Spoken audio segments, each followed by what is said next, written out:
જય હિન્દ, જય ભારત, જય સંવિધાન। ભારતની અંદર બંધારણથી સમગ્ર ગુજરાત ચાલી રહ્યું છે, ત્યારે ડૉક્ટર બાબા સાહેબ આંબેડકરે કલમ 19ની અંદર દરેક નાગરિકને વાણી અને સ્વતંત્રતાનો અધિકાર આપેલો છે।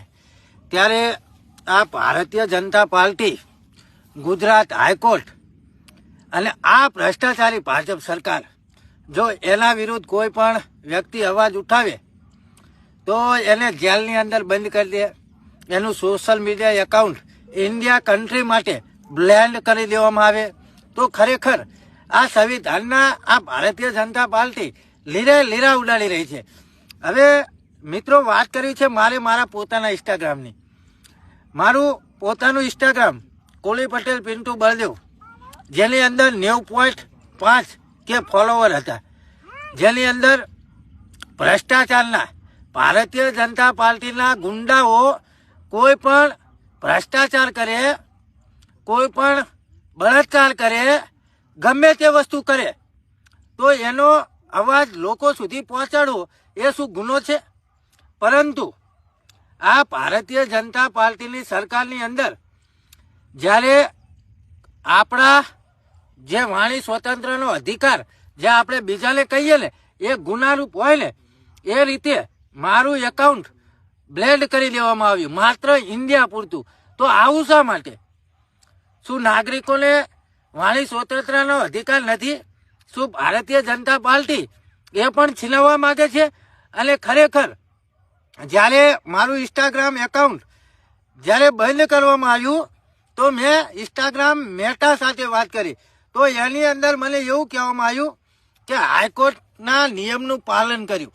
એટલે હાઈકોર્ટ તમને આવો નિયમ આલે હે કે કોઈ પણનું ઇન્સ્ટાગ્રામ તમે બ્લેન્ડ કરી દો ઇન્ડિયા પૂરતું? આવા તમને નિયમો આલો હાઈકોર્ટ? તો ખરેખર શું હાઈકોર્ટે ભારતીય જનતા પાર્ટીના ઓલામાં કામ કરી રહી છે? ખૂબ જ વિચારવા લાયક કામ છે, વિચારવા જેવી વાત છે।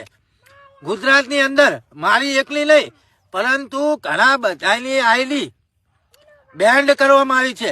તમે મેન ક્રિકેટર વિરાટ કોહલીની પણ આઈડી બેન્ડ કરવામાં આવી હતી, પરંતુ એની તો 24 કલાકની અંદર ચાલુ કરવામાં આવી, પરંતુ અમારા જેવા નાના વ્યક્તિની શા માટે હજુ સુધી બંધ?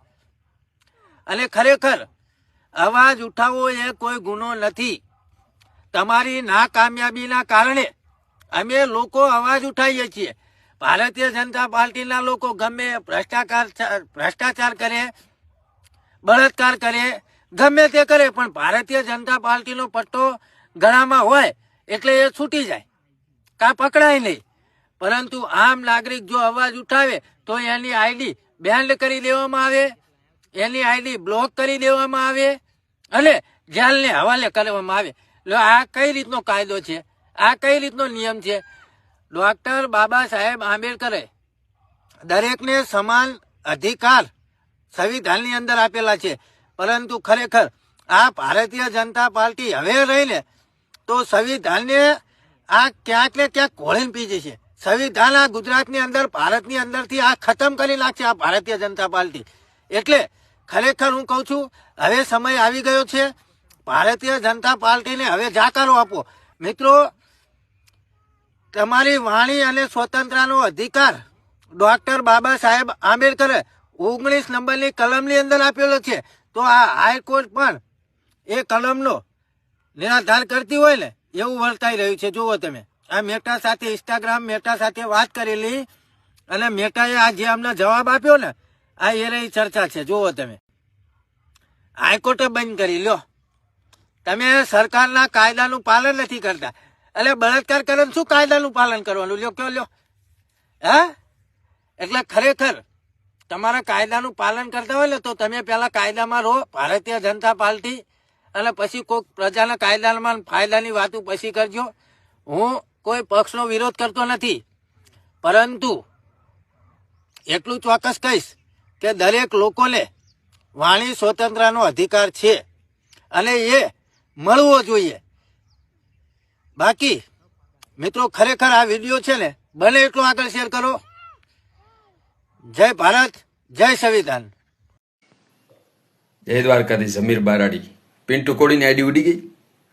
ઉડી જ જાય, કેમ કે અમીર બારાડીએ રિપોર્ટ મરાવ્યા છે. હું રિપોર્ટ મરાવ્યા અમે. અમીર બારાડી શું છે એ ખબર પડી? બ્રાન્ડ છે, બ્રાન્ડ. વધારે વિચારવાની જરૂર નથી. અમીર બારાડી છે ને બ્રાન્ડ છે, બ્રાન્ડ ધારે ને એમ કરે. હો, હજી ઘણાની આઈડી ગાડું બોલાઈને ઉડાડવાની છે. હજી તો પિન્ટુની ગઈ, ભવિષ્યમાં કોઈ પણ નહીં જઈ શકે છે જે સમાજમાં અભદ્રતા ફેલાવે છે, સમાજમાં દૂષણ ફેલાવે છે. તો પિન્ટુની આઈડી ગઈ, મેં જ રિપોર્ટ મરાવ્યા. હો, મોજ કરો. જય દ્વારકાધીશ. આ છે અમીર બારાડી. અમીર બારાડી કોણ છે? આ છે અમીર બારાડી. હો, જય દ્વારકાધીશ. ભાઈ પિન્ટુ, નવનીત, તમારી સમાજને ખબર પડી ગઈ કે તમે લુખ્ખીના જ છો અને તમે ભડવા જ છો, એટલે જ તમારી સમાજના અમુક તમારો જ વિરોધ કરે છે. અને તમે ન્યાય સભા કરી હતી, એનો બહિષ્કાર તમારી સમાજના કર્યો, અમારે કોઈ બહિષ્કાર નથી કર્યો. અને તું ક્યાં હારા માણાનો દીકરો છો નવનીત? તું એ લુખ્ખો જ છો, લુખ્ખીના પેટનો છો હાવ. તું કઈ હારો માણસ તો નથી. હે, તું એ પાયલબેન વગાસિયાનું 1.5 કરોડનું કરીને બેઠો છો, તને કોઈ હારો માણસ તો નથી કહેતું ભાઈ. અને રહી વાત માના ધાવણની અને મોરે મોરાની, તો એની છે ને મોરે મોરો જ માર્યો હતો. અને એ બધા એની માનું ધાવણ ધાવીને જ આવ્યા હતા, એટલે જ તને ભાંગી નાખ્યો. ઘેટી તો તને ધાવી ગઈ હતી, તું ઘેટીને ધાવવા ગયો હતો, એટલે તો રડતો હતો અને પગ પકડતો હતો. બરોબર? ક્યાંક આડા અવરા ફિટ થાય ને એટલે મારે જ તે કોક આપણા લખણ હોય એટલે મારવાના જ છે. પછી ઓલો ભાવનગરનો જયેશ પટેલ, કોઈ નાઈટને આમાં વચ્ચે પડવા નથી, ભડવીનાને જ કહું છું, જયેશ પટેલને, કે અમારો સપોર્ટ નવનીતભાઈને. તો પહેલાં તમારી નાઈટની દીકરી છે ને 6 મહિનાથી રાડું પાડી પાડીને તમારી પાસે ન્યાય માગે ને, એને પહેલાં ન્યાય દેવરાવવા ભડવા નવનીત પાસેથી, પછી બીજાને સપોર્ટ કરવા જાજે. તને જ કહું જયેશ પટેલ, ભડવા ભાવનગરવાળા, તારો બાપ બોલું. અને તને કંઈ પેટમાં દુખતું હોય ને તો મારો કોન્ટેક્ટ કરી લેજે એની ટાઈમ. હો, અને માના ધાવણની તેજી નવનીત વાત કરી ને, તું માપે મેળે રહી જાજે. પાંચ માણસ જોઈ અને ગમે હું ભાષણ ન કરતો, નકર પછી રોગે દવાખાનાના ખાટલે રડવાવાળા વિડીયા માર્કેટમાં તારા ફરજ છે. એમ ન કહેતો કે હું રડ્યો નહોતો અને મેં માફી નથી માંગી. તું તારું લિમિટમાં બોલજે. તમારી મેટર હતી ને પર્સનલ, તો પર્સનલી રાખવી હતી. સમાજને વચ્ચે ઇન્વોલ્વ નહોતો કરવો, બેન દીકરીઓને તારે વચ્ચે નહોતો લેવો. ને તે આજે કીધું કે માનું ધાવણ, તો ઘેટીનું દૂધ તું ધાવીને આવ્યો હતો એટલે તને ભાંગી નાખ્યું. ઓલા બધા હતા એનું માનું ધાવણ ધાવીને જ આવ્યા હતા. બરોબર? અને વિડિયા માર્કેટમાં ફરે જ છે, જોઈ લેવા. નમ્ર વિનંતી તમને બધાને કે આ પિન્ટુના નવનીતિઓ છે ને 1 નંબરના લુખ્ખીના પેટના છે, એની જ સમાજ એનો જ વિરોધ કરે છે. હવે સમાજની આંખ ઉઘડી કે આ ભડવા છે ને બે ત્રણ સમાજોને સામે બજવાડવાના ધંધા આના છે, બાકી કાંઈ નથી. આની બધી મોનોપોલી છે. અને મીડિયાવાળા પિન્ટુને નવનીતને પૂછે છે કે ભાઈ તમે રાજકારણમાં આગળ જતા, આને કોને એના ગામમાં સભ્યમાં આને કોઈ છૂટે એમ નથી, આને હું રાજકારણમાં લઈ આવવાનો, આને કોઈ ડેરીએ દૂધ ઉધાર નથી દેતું, એ હું આ રાજકારણમાં આવવાના હતા. મીડિયાવાળા તમને શરમ આવવી જોઈએ, કયા માણસને કેવો પ્રશ્ન પૂછવો એ તો ભલા માણસ તમને ખબર હોવી જોઈએ ને. અને આ લુખ્ખીના પેટનાવને તમે રાજકારણમાં લઈ આવવા માગો. તમે અક્કલ વગરના જ છો. કોઈ હારા માણસને પૂછાય, આને શું પૂછે? આને ગામમાં ડેરીએ કોઈ દૂધ ઉધાર નથી દેતું, એને તમે રાજકારણ વિશે પૂછો. પિન્ટુને તો શું છે, વિવાદ પતી જાય, ફેસબુકમાં ફોલોવર કરી લીધા, એનો ધંધો હાઈલો રાખીએ, પ્લાસ્ટર ને પતરાને નખવી લઈએ. અને રહી વાત નવનીતની, માના ધાવણની વાત કરતો ને, હજી એકવાર કહું, ઘેટી તને ધાવી ગઈ હતી અને તું ઘેટીને ધાવવા ગયો હતો. ઓલા તને માર્યો ને, એનું માનું ધાવણ ધાવીને જ આવ્યા હતા ને, એને મોરે મોરો જ દીધો હતો. બરોબર? જય દ્વારકાધીશ, જય મુરલીધર. દ્વારકાધીશ મિત્રો, કેમ છો? મજામાં? ભરતો બારાડી.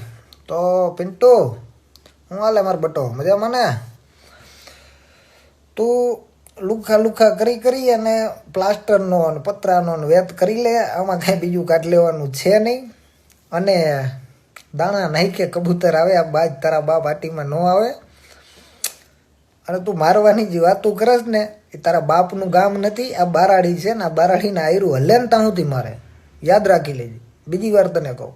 અને મને એવું લાગે તું એટલું બોલ નહીં, પણ ઉપરથી ક્યાંકથી કાં માલ મુદ્દો મળી ગયો હશે તને. અને કાં તું IVFની પેદાશ હો. IVFમાં ખબર પડે? નહીં પડતી હોય, સમજાવું. ઓલે ઇન્જેક્શન મારી અને પેદા કરે ને એને IVF. બરાબર? પણ પછી મને એવું યાદ આવ્યું કે તારો જન્મ થયો તેથી IVF હતું નહીં. નક્કી અમારો કોક ગઈઢો છે ને નાળી ખોલી નાખી હશે વિરમગામ બાજુ. નકર આમ હોય નહીં. તમને અને શૈલેષ મેરને બોરડા ગામમાંથી માહિતી મળે છે કે આમાં ક્યાંક ને ક્યાંક રાજુભાઈ સરપંચનો હાથ છે. તો બોરડા ગામમાંથી તને ક્યાંક ને ક્યાંક એવી માહિતી તમને કેમ નથી મળતી કે તમારી સમાજના 2-3 એવા કિસ્સા બની ગયા કે લોકોની પરિસ્થિતિ સાવ નબળી હતી અને દવાખાનાનું બિલ રાજુભાઈએ ચૂકવેલું છે, એ પૈસા પાછા લેવાના નથી થતા એમ કીધેલું છે. પછી એક ડોસીમાનો ખર્ચો હાલમાં રાજુભાઈ સરપંચ પૂરો પાડે છે. તો તમને માણસની બુરાઈ જ દેખાય છે, સારા કામ તો તમને દેખાતા નથી. અને એનું નામ ક્યાંથી વચ્ચે આવ્યું? રહી રહીને તમે બધું કેમ આગળ કાઢતા જાઓ છો? તમારે મતલબ મીન્સ કે ઉપરથી કંઈક મળી ગયું એટલે હવે ગમે એ વ્યક્તિને ખરાબ કરવાનું જ તમારે કામ કરવાનો ધંધો છે, બીજું કાંઈ નથી ને. તો એ સમાજ ના જતા અહીંયા તો તમે કેમ તેથી તો તમે ક્યાં માના ખોરામ વયા ગયા હતા? 2-3 જણા અટાણે જે સમાજ રાડું પાડે એ તમારો જ સમાજ છે, બીજાનો જ સમાજ નથી. અને બોલવું તો ઘણું છે પણ મારું એક વિડીયામાં પતે એમ નથી. આગળના વિડીયામાં જવાબ દઈશ. નહીં તો એમ નથી, હું અહીંયા તારી જેમ ચૂપ બેઠું એવો માણસ નથી.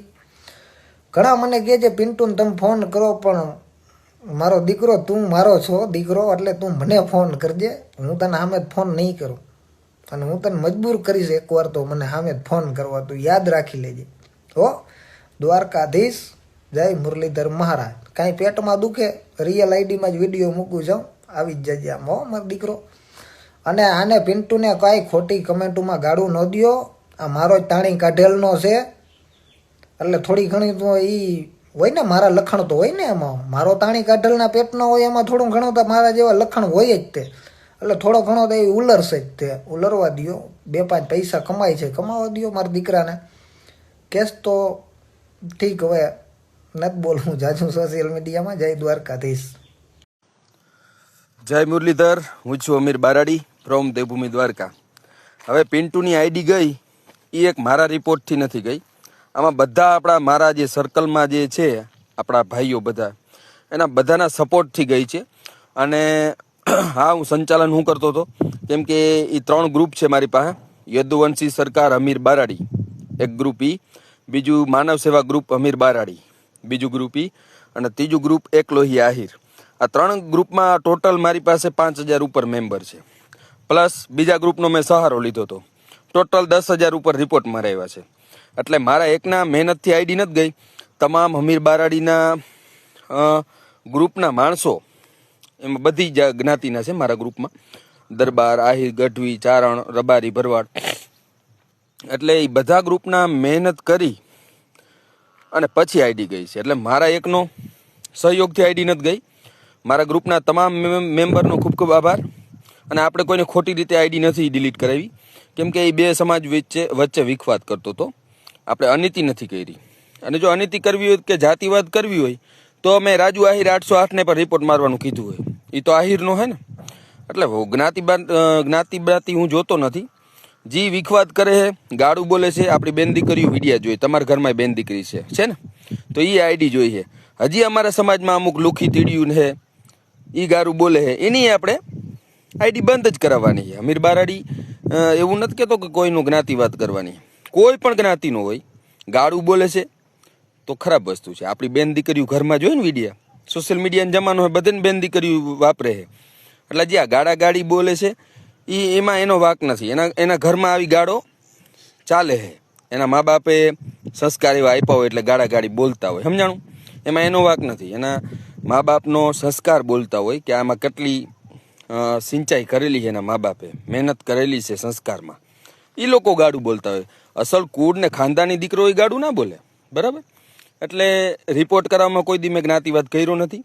અને હજી આપણે રાજુ આહિર 808 ઉડાડવાની જ છે, કેમ કે આ એક સારું કાર્ય છે. આમાં તો આપણે બધા સમાજ માટે સારું છે. એવું નથી જ્ઞાતિવાદ કરવાનો, બરાબર? એટલે ફરી એક વખત બધા મારા ગ્રુપના મેમ્બરનો ખૂબ ખૂબ આભાર. મારા એકના મહેનતથી આ બધું નથી થયું, તમારા બધાના મહેનતથી થયું છે. અને એ એવું કહે કે 48 કલાકમાં આઈડી પાછી આવી જાય તો પાછા રિપોર્ટ માર્યું, પાછો ઉડાડી દેવું, બરાબર? કેમ કે સમાજમાં વિખવાદ કરે ને બધાને ઉપાડી જ દેવાના. અને હવે સુધરી જાય ને સારા વિડીયો બનાવે તો રિપોર્ટ નથી મારવા, બરાબર? એટલે મારો કહેવાનો હિતેશ છું એ જ કે બધા ભાઈઓના સપોર્ટથી બધું થયું છે. અમીર બારાડી એકલા હાથે તાળી નથી વાગતી. તો બધા મિત્રોનો ખૂબ ખૂબ આભાર. અને અમીર બારાડીના જય દ્વારકાધીશ, જય મુરલીધર.